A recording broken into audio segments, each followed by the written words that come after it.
Sir আসসালামু আলাইকুম sir. জি, স্নাতক। স্যার ওই একটা বিষয় একটু স্যার জানাই রাখি আপনাকে। মাননীয় প্রধানমন্ত্রী এখন এখন একটা বিষয় আপনাকে জানাইতে বলছেন স্যার। সেটা হলো স্যার ওই সালখায় যেসব বিএনপি জামাতের নেতা আছে এগুলোকে অ্যারেস্ট করে ফেলা যেভাবেই হোক, কিছু অ্যাকশন এখনই ওই ওদের বাড়ি আমি এখনই নিচ্ছি। আর পলিটিক্যালি স্যার ওরা যেহেতু করবে আমাদেরও একই রোল এখন।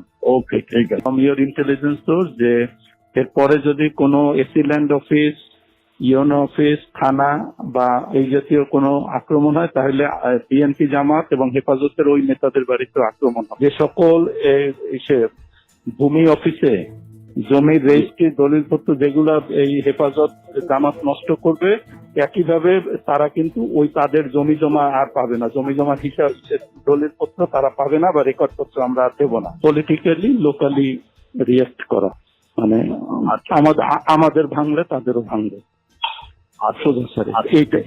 এইগুলো আর স্যার ওই একইভাবে আপনাদের পলিটিক্যাল সিস্টেম এগুলো সব থেকে জানান।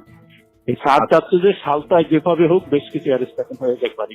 না আমি আচ্ছা আরেকটা জিনিস ওনার সঙ্গে আমি কি ওই যে ইসের চার্জশিট আজকে হচ্ছে সাফি হুজুরের যে হত্যা, স্যার এখানে মামুনের সংশ্লিষ্টটা আমরা এটা খুঁজে পাইনি, কিন্তু বাবুনগরীরটা পাওয়া গেছে।